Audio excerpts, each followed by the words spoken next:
Welcome to the Pandemonium Witches podcast, where the ADHD has just a touch of autism, where the true crime is as scary as the hauntings and unsolved cases. But the hosts never stay on topic for long. I'm Kat. I'm Rachel. I'm Em. And I'm Meg.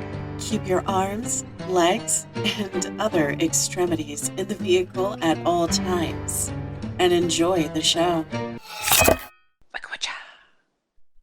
All the protections. All the protections. Good morning. Good mornings. I am not ready for today. Gotta rip the Band-Aid off, sweetie. Oh, God. All right, so last time we get did... this one.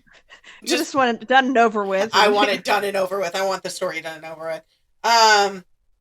So last time we did Casket Girls. Yes. And we did Tommy Knockers. Yes. I'm going first, so I can just... Okay. And we're just going right into it. We're not doing any... Because this one's a doozy, guys. Buckle up, bitches. Okay. So I had my husband close the bathroom door. The bathroom door is directly catty-corner from me. And if I look into it, I can see a mirror. Reason being is today's story. Oh, boy. I am saying this word once. All right. Are we coming up with a nickname for it? Yes. Yes. Okay. Folk stories are the basis for most of our hauntings today, so let's start with something that actually does terrify me. Oh, boy. I am a grown adult. I am 40 years old. I have a tattoo of an actual boogeyman on my leg, and this scares me more than that. Before we get into the story, do you watch Supernatural? I do. I'm making sure there was no mirrors in here. I was like, speaking of mirrors, let me double check. You don't have any mirrors, right? I mean, he checked in here. No, I don't have any. Hold on. Let me check. Nothing behind the door. Okay. I have glass. I have glasses and no, it's just mirrors. Jars. Just mirrors. Okay. Just mirrors. So I'll give you guys a second. Would that count? No. Okay. Because it kind of refracts. Let's give our listeners just a second. If you're listening in the car, you guys are exempt. Just right, because you need those for safety. You need them for safety. We're just gonna play some little elevator music. Anybody else, if they're listening in a room with a mirror, quickly cover it. Cover it if you're able to, or get into a room that does not have any. Just move somewhere.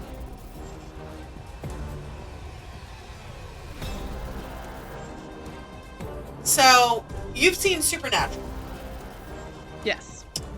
You haven't watched, I'm thinking about season 13. I have to rewatch it from the beginning because I don't remember it, but I'm not watching the first episode. Of course not. So, you know what the first episode is? No, not just fires. Do you know about the woman in white? In the very first episode, we discover the woman in white. I'll discuss the woman in white in a second. I thought that was the second episode. It's the first episode. So she's wearing a white nightgown or a long white dress, sobbing at the side of a bridge or an overpass by a river. Mm-hmm. So she's near, it's a road by a river somewhere. Frank's. Anyways. Well, the woman in white is a type of spirit which has been cited for hundreds of years, everywhere from Hawaii, Mexico, Arizona, Indiana, everywhere. Everybody's got their own lore on her. Yes. There are tons of stories about her. The woman in white is typically a woman whose husband has been unfaithful. Due to that, she suffers from temporary insanity and murders her children. Once the guilt of Poor kids. Once the guilt of what she's done hits her, she commits suicide, cursing her spirit to roam back roads and waterways, looking for unfaithful men to kill, which is what we see in Supernatural. Yeah. So, in Latin America, the Spanish-speaking communities in the U.S., especially in Mexico, no ghost story is told as often as this one. Yeah. I grew up with this story as well as Los Ojolitos, which is the man who had eyeballs on his hand, and he was known and depicted in Pan's Labyrinth as the man who had the eyeballs in the center of his hand. That's all I remember. I grew up with that. Listen. Boy. Oh, man. I'm just getting... Honey, can you bring me my blanket, please? Hibbity-jibbities. Hibbity-jibbities. I'm getting cold. Normally it gets cold in here, but I'm chilly. Because you're talking about something you don't want to talk about. I don't. No, on my legs, not on me. You say you were cold, not your legs were cold. And my legs are cold. They're part of me. This is true. Okay. Are you ready? Ready as I'm ever going to be. What? Let's start this shit show. What, baby? You said ready. I said steady. So we have a thing when we're ready to watch TV. One of us is ready, the other one Mhm. says steady, and then we both say go at the same time. Ah. Okay. So ready? Steady. Go. Let's go. So, this is the only time I will say this word. We are discussing the myth, the legend of La Llorona. So for this episode, we're calling her LaLa. Yes, please. Titty Winky, LaLa, And Poe. and Poe. So, on this version of Teletubbies.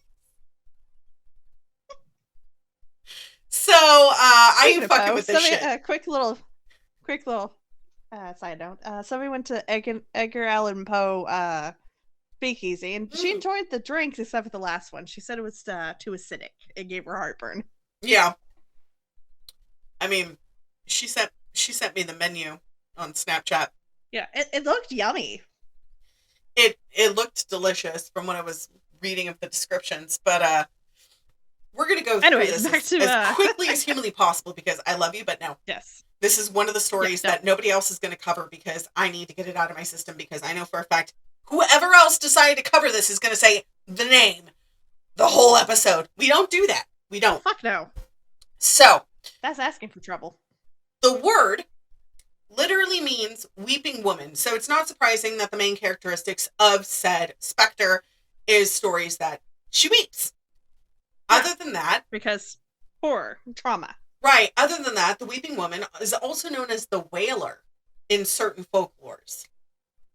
I mean, because, like, I know with, like, the Irish and the Scottish and some English tendencies is when you're mourning, you're wailing, you're screaming out that anger or that anguish. So, this is a spirit that haunts the folklore of Mexico and other Latin American countries. In some versions, she's a ghost, whereas others, she's an immortal wanderer, kind of like a vampire or werewolf, such as. Not dead, not really alive. Okay? Yeah. In all versions, she weeps loudly and she mourns. Many stories of what are told she looks like and what she does. Even more have told how she is a doleful spirit. Interesting. So, doleful means sorrow, mournful, woeful, unhappy, depressed, gloomy, all sorts of things. So, yeah, all over Mexico and the Southwest, locals tell of tales named LaLa. She's a woman dressed in white, hangs out by a nearby river, and is usually heard crying or weeping for her children. While she seems innocent from far away, if you get Don't get close, you will hear a deafening scream. Children will have their souls taken, and most who meet her meet a terrible fate shortly afterwards. Obviously. Witnesses wonder if she's actually human, for her face is usually blank. With no features, and others say she has a head of a horse, which that's different tales from different areas of Southern America. Yeah. While every town has its own version of the weeping woman, the stories are similar, usually revolve around a woman who's drowned her children, either out of love, anger, or fear. She's also associated primarily with saving children. She doesn't actually save them, but she's trying to save them from damnation. Yeah. So most of the stories she's told of luring children away from families that are, bad parents, whatever. But in other stories, she kidnaps them. She doesn't kill them. She just moves them away from the situation. Okay. So she typically appears as a malevolent spirit, um, a harbinger of death, or a direct cause of misfortune. Okay. Sometimes she takes the form of a dangerous siren, singing and tempting men late at night by confronting them as a pitiful, woebegone figure hidden under a bit of foliage. Interesting. When offered assistance, she turns on the solace of the gentleman, the face of a skeleton, or a wild metallic horse's head, or no face at all. That is terrifying. It is. Sometimes she's observed simply roaming at a distance, or most typically she's heard weeping and shrieking throughout the night. A lot of tales which we heard of Hawaii, Louisiana, Alabama, and a bunch of other states, including California, Texas, Arizona, and New Mexico, of a woman in white walking on the road. But it's always near waterways. Yeah. So she has long hair and walks around crying.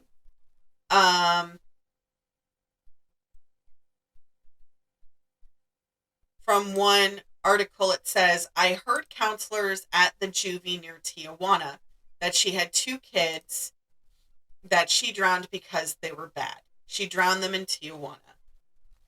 She attacks bad kids in juvie. Everyone says it's true.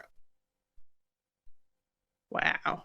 So in the Southwest U.S., the story of LaLa is told to scare children into good behavior, which is how I was told. My abuela told me the story about her. And it's mainly to not go roaming out at night. So you stay inside. Yeah. So specifically, it's told to deter children from playing near dangerous waters at night or to leave the home. Also, or just to avoid the area altogether. Right. No, absolutely no. I don't like large areas of water. You saw me with the beach. I was very Yeah. I'm very cautious. I am super cautious. Lakes, creeks, ocean, anything that is not a pool. Very cautious. So also told to them, the children, her cries are heard as she's walking around the street or near bodies of water. And a lot of the stories resemble ones of Kukui, which we can discuss on a later date. Okay. Kukui is something I grew up with too, but it's mainly like a snipe. You go searching for snipes. Okay, so Kukui is kind of like that. So, Texas has a few versions of LaLa. Most famously is the Woman Hollering Creek. Interesting. Which I have been told of. It's was in San Antonio. A lot of my stories that I have for Texas, which we'll cover at a later date, is that a pioneer family was living near San Antonio, and a nearby tribe of Native Americans attacked the settlers' village, which we all know that's not what happened. There was a reason. Yeah. After the woman saw her husband murdered, she took the children to hide by the river. As the natives approached, she knew that they would likely be either killed or taken prisoner. Remembering her husband's murder, she didn't want the children to suffer a similar fate. She made the terrifying decision to murder her own children. Oh, wow. Rather than leave them to the band of warrior natives, she drowned her kids and held them underwater. The children struggled as they tried to breathe, but she didn't let go of moving.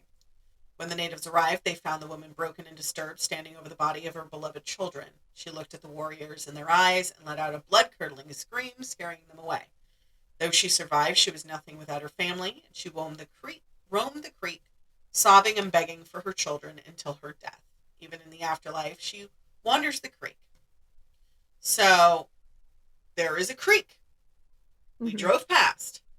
It exists. We drove past it in the daylight, though. But I do have to tell you, I was sleeping. Very disturbed. Well, yeah, but I was sleeping throughout a good portion of the drive. Because he wouldn't, let me take over, even though, I was like, let me drive. We passed over Probably it. good reason. When I tell you, I was wide awake when we crossed this river. Man, never. Mm-mm.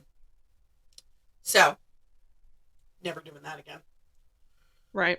In Chumash mythology, indigenous to South California, LaLa is a Nunasis, which is you hear those death whistles and they sound like an adult. Yeah. Nunasis is a child. Oh. It is. My grandmother saved me from hearing that story. I have to thank her for that. I heard it later in my religious ethics class. Okay.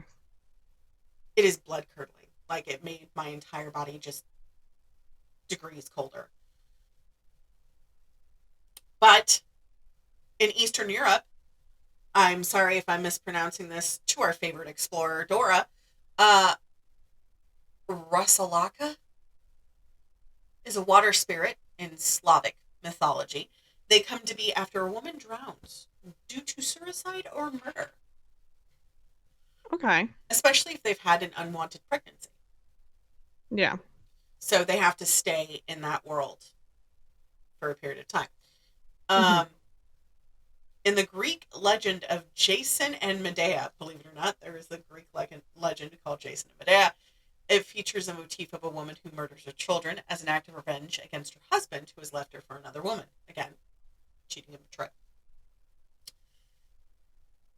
There's a common theme here. There is a very common theme. So the legend is said of the following. The scariest part was not that LaLa was a monster, or that she came when you called her name 3 times in the dark, or that she could come into your room at night and take you from her bed like she had done with her own babies.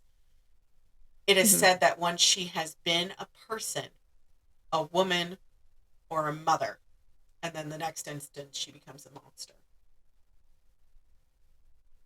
Oh, wow. So, of course, her legend has been told for eons. Yeah. She is super popular in pop culture.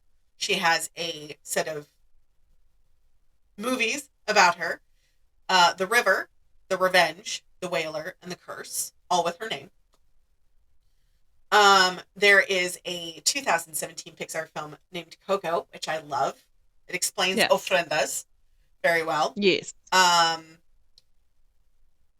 The song is sung by Alana Ubach, which she's a wonderful actress. And when I hear that song, it was written by Andres Hinestra. Beautiful song. My grandma used to sing it all the time when she was doing laundry, and it's just eerily haunting. I won't sing it, but Of course not. So Alana played Mama Imelda in the movie Coco, and Ernesto de la Cruz plays the other guy, which is Antonio Sol, and they sing the song. Beautiful. I will play that song on repeat because I'm not saying it. They're saying it. So I'm fine. So in July 2019, James Wan and Gary Doberman and Emily Gladstone produced a film called The Curse of Blank for Warner Brothers. The film was directed by Michael Chaves and Linda Cardelli, Raymond Cruz, Patricia Velasquez, and Mary Sol Ramirez as LaLa. Okay. She does a great job. Great job. Yeah. Won't ever see it, though. I've seen the trailers. I've seen clips. I'm good. Because they keep saying the name. Yep. So, also in 2019, Jairo Bustamante directed the Guatemalan film after her name, starring Marie Mercedes Caroy, which was screened at the Contemporary World Cinema section in the 2019 Toronto International Film Festival. It got rave reviews. Okay. She was the antagonist in the TV show Supernatural. She appeared twice. Yeah. Once was the woman in white, once as LaLa. Okay? Yeah. So, the first one is the first episode. The second one is in season 15, episode 10. Okay. She was also in antagonist in 2012 second season episode of Grimm, which I watched the whole. My chair, maybe some germs. I watched all the seasons. Mm-hmm. The one that did her justice was Grimm. Okay. It was very unforgiving, would be a good word. Okay. In Supernatural, she leaves and goes to a house. That's not her. She was also in an episode of Riverdale. Okay. Chapter 97, Ghost Stories. The characters tell ghost stories about people related to them or in the town that had died. LaLa is one. She haunts the Sweetwater River and manages to possess Tony and takes Betty's unborn child away. Oh, wow. So we may never know the true story of LaLa, but I just wanted to tell you guys about the creation of her and how she became to be. And I am still terrified of her to this day. And I don't think I will ever not be terrified of her. Right. And now that that's done. You feel better? I feel so much better. 20 minutes later, I'm good. I'm grand. Yay. I hope you don't mind me speeding through it. No, I don't blame you whatsoever. Don't mind me. It's fine. Just cleaning. Just doing a bit of cleansing. Why are you snapping, Mel? It's called sound cleansing. Get over it. Right? I hate that story. I can imagine. I would hate it if I had to grow up with it too. So, I mean, the one that I grew up with that I'm fine with is Los Ojos, because it was like the guy that lived under your bed, but he had eyes on his fingers, so he could look everywhere. I was fine with that because I was like, I would love to have eyeballs on my fucking fingers. Not have to look around the corner. You could just throw a hand out there and be like, though, if like he had bad eyesight and having to wear like monocles on. Listen, I mean, that would be funny as hell. At that point, you couldn't even take him seriously because he has little monocles on his eyes. Because he can't wear regular glasses because, you know, no ears and no nose to hold him up. Oh my fucking God, I hate you. I'm gonna tell my cousin about that. Be like, so do you remember this fucking man? What if he had glasses on all of his fingers? That I love you so much for that. Thank you. Thank you. You're welcome. It just popped into my, ADHD head, and I was just like, oh my God, that would be hilarious. Like, can't even take him seriously as a monster. I mean, because you're too busy laughing. I think I think he would be angrier than he already is. Because nobody would take him fucking seriously. Right. I mean, Los Ojos is already angry because he's cursed to have eyeballs on his fingers. But eyeballs in his hands. Right. Now he's... And having bad eyesight on top of it, because if he goes without the lenses, he really can't see, so that just pisses him off even more, and then you're laughing at him because he's wearing the corrective lenses. That would just... I mean, if I was a monster, we're all a little feral in our own standpoint, but I mean, if I was a monster and that was... Oh, man. Oh my God. I'm over here crying, just imagining. I'm just laughing to myself. Dude, you would be dead. I would fuck imagining. You would be deceased, alright? He'd be like, oh, I see you laughing. I would be like, before he could even do that, I would be doing the silent laughing and not being able to breathe, so I would kill myself from not being able to breathe from laughing so hard. Oh my God. Dear Christ. And that's your random thought for this episode. I needed a little bit of levity after that. Yeah, you're welcome. You can always count on me. I hated... Look, guys, this research was not done lightly, but it was done quickly.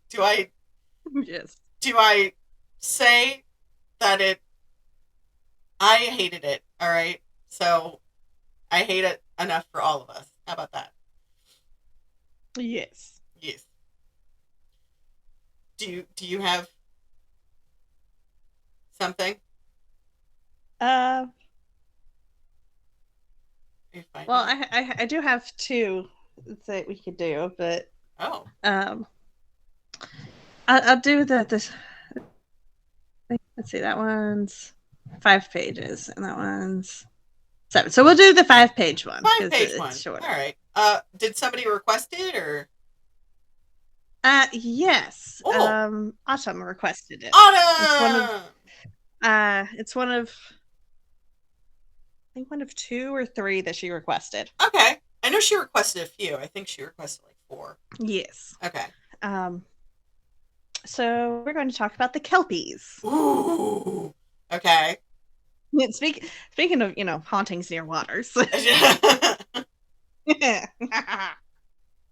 Okay, so That's not an evil laugh.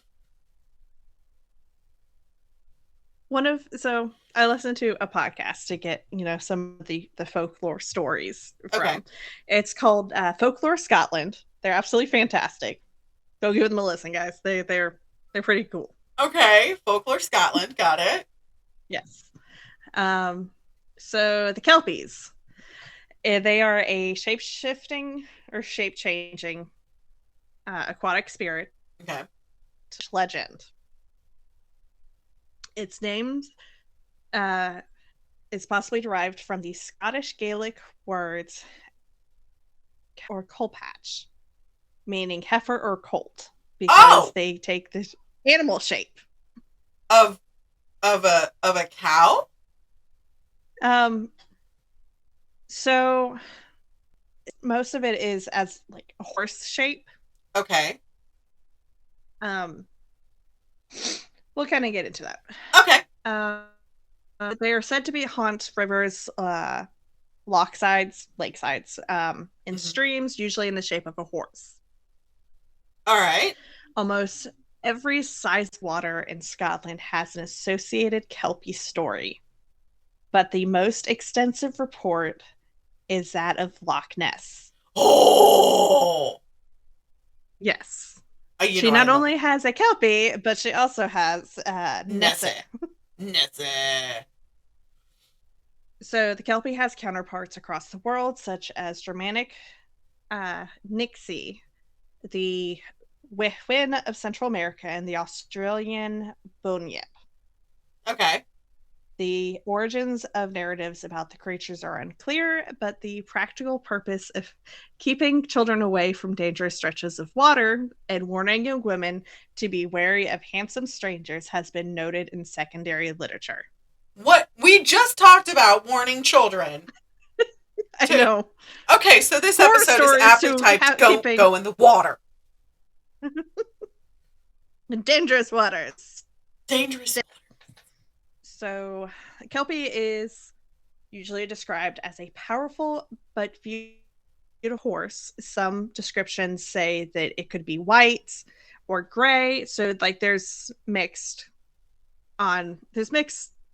variations of the color. Okay. But beautiful, powerful horse, inhabiting the deep pools and rivers and streams of Scotland, preying on any humans it encounters. Oh. One of the Kelpie's common identifying characteristics is that its hooves are reversed as compared to those of a normal horse.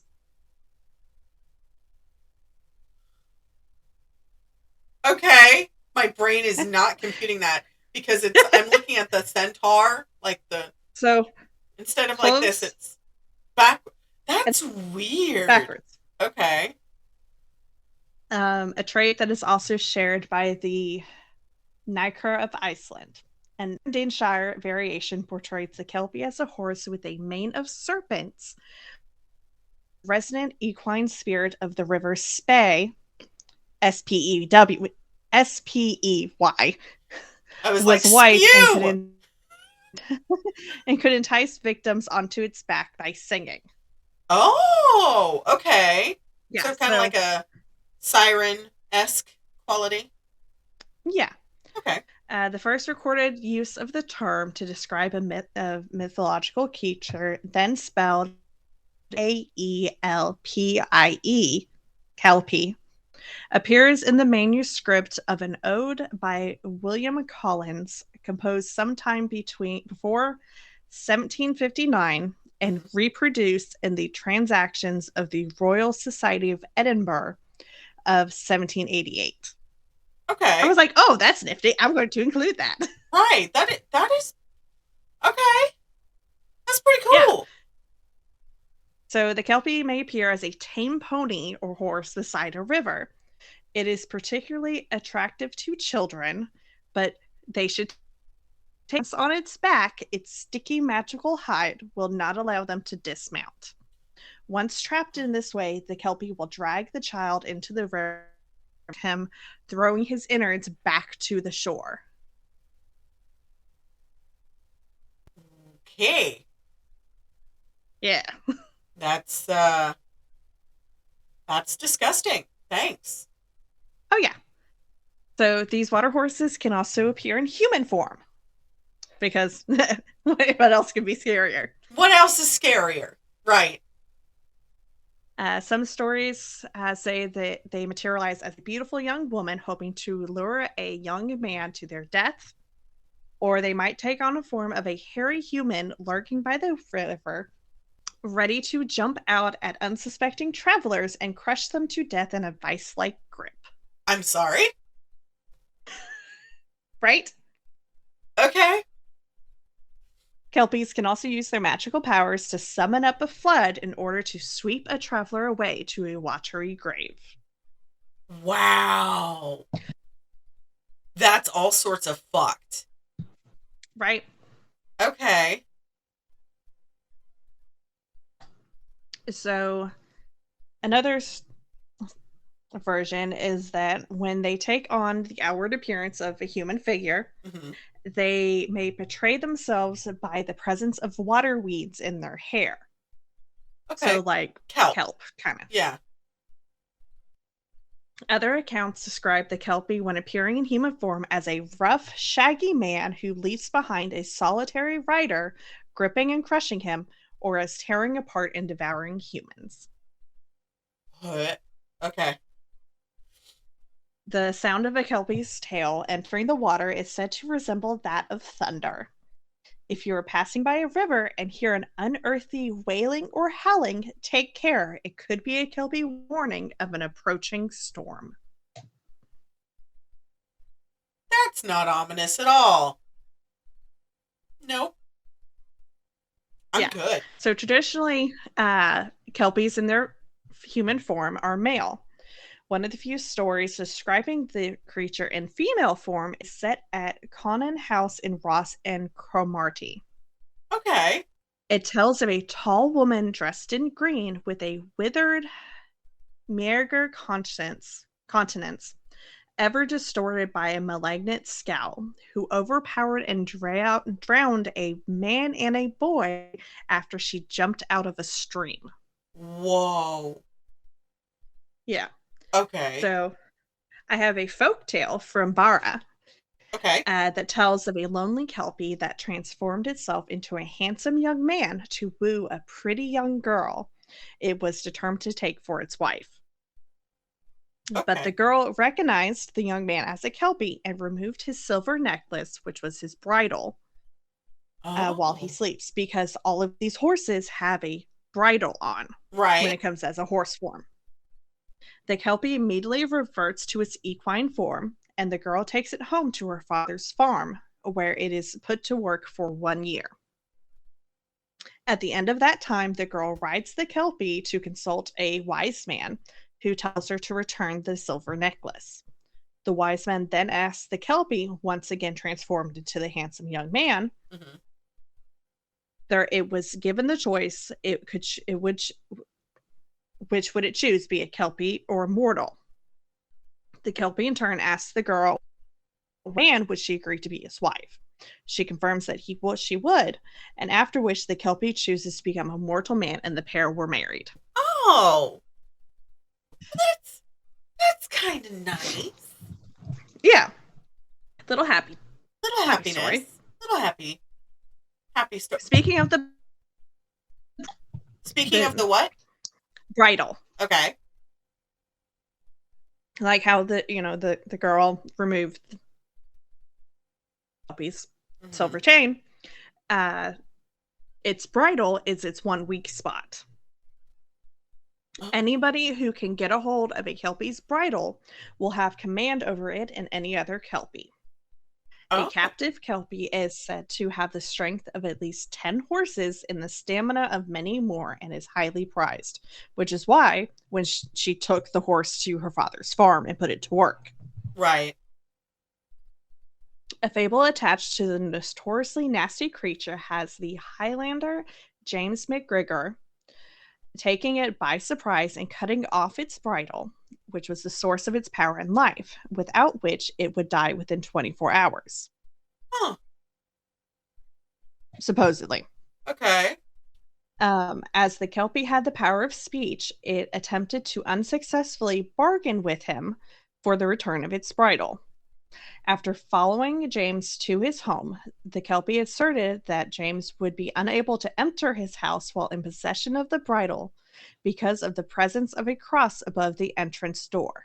But Oh. McGregor, James outwitted the creature by tossing the bridle through a window, so the Kelpie accepted its fate and left, cursing and swearing.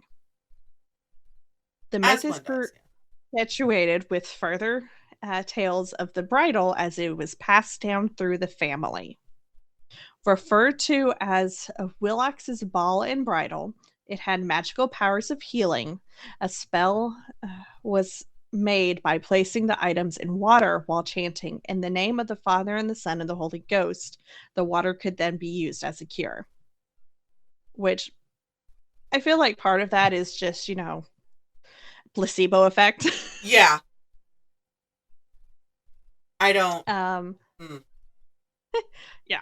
So it's kind of like holy water, blessed water. right. You just spoke a couple words of it, boom. So Robert Byrne even mentioned the Kelpie Okay. in his poem Address to the Deil, Deil. Okay.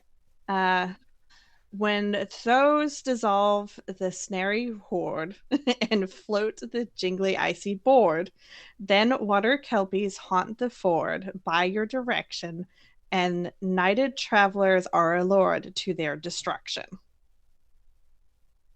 All right. I had to practice saying that. Yeah, that sounds like it takes a minute. Yeah.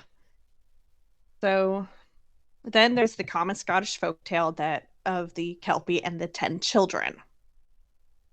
Having lured 9 children onto its back, because once they're on its back, they're stuck, Right. it chased after the 10th. So he's got 9 kids on his back and chasing after a 10th one.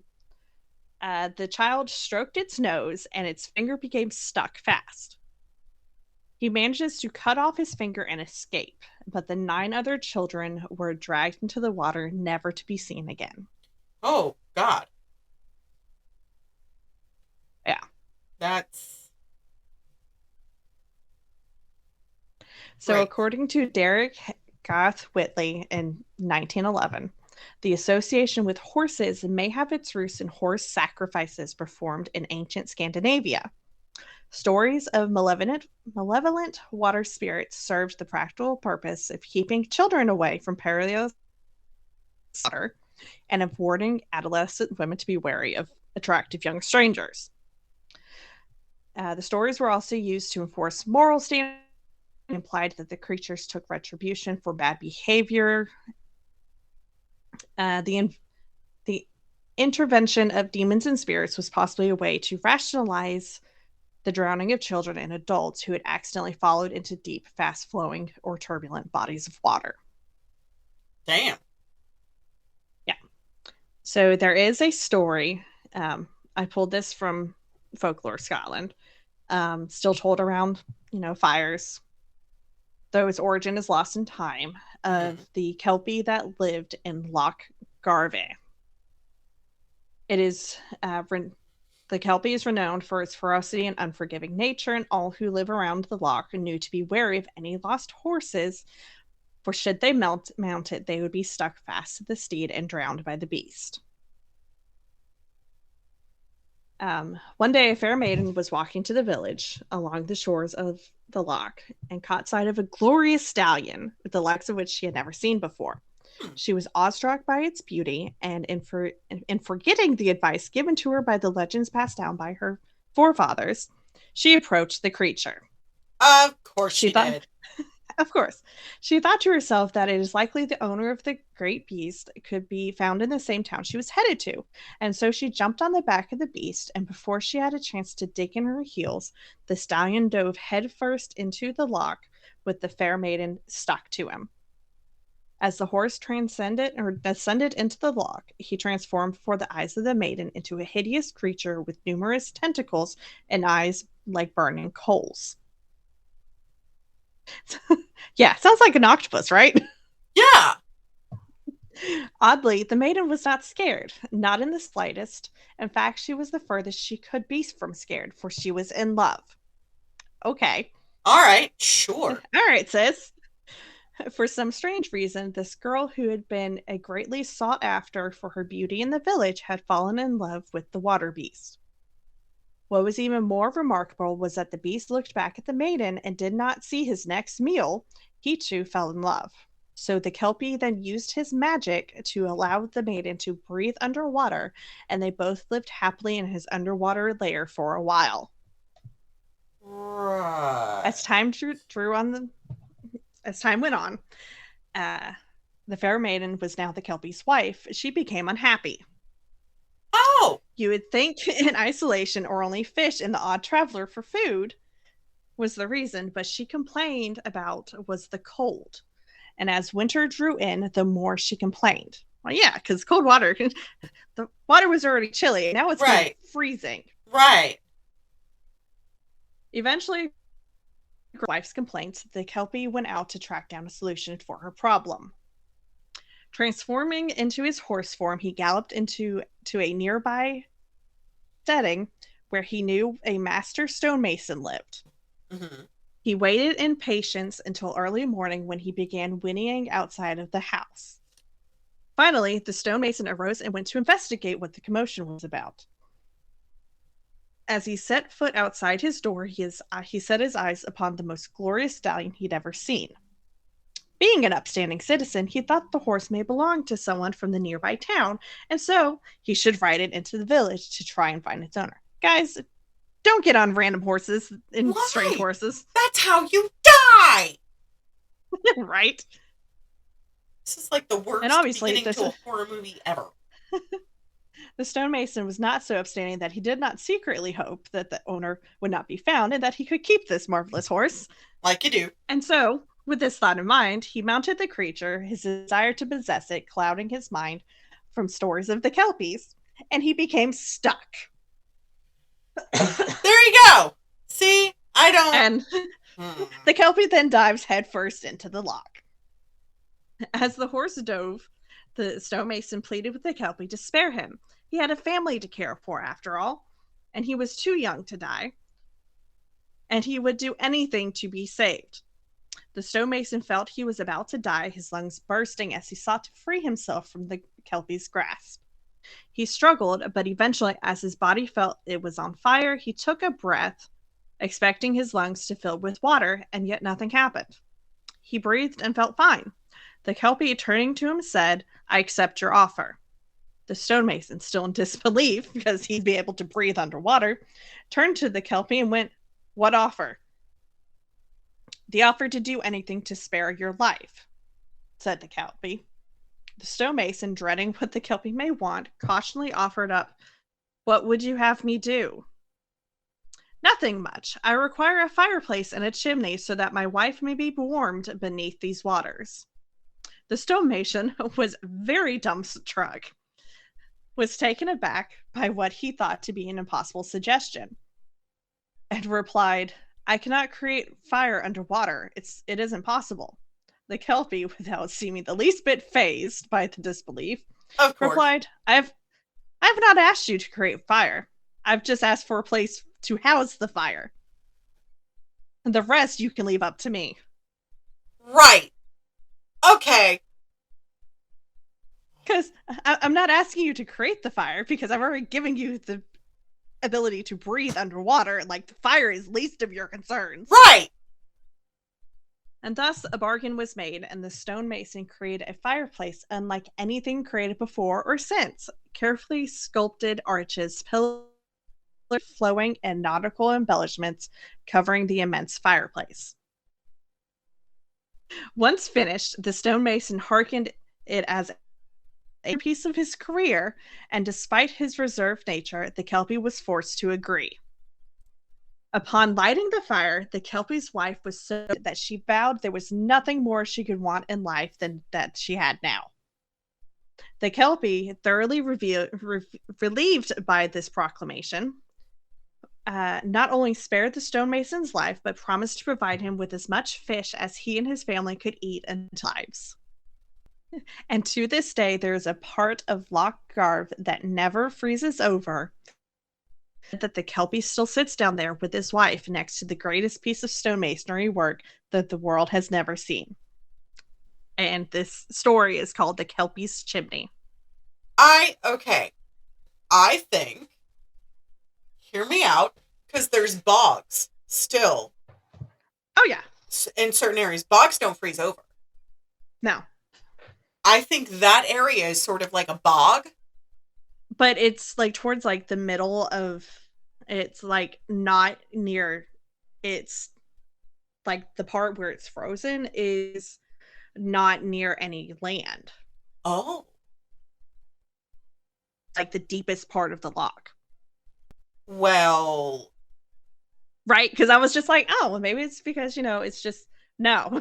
The reasoning behind it. Except for, and so they came up with this, basically they came up with a story that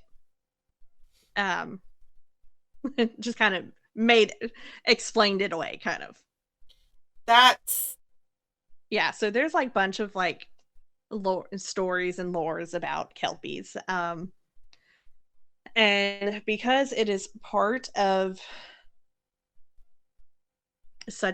so many variations in art and literature, they have created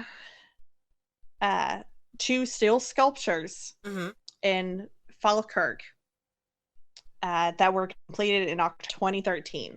They are 30 meters high, or 100 feet. And they're just the heads of 2 horses.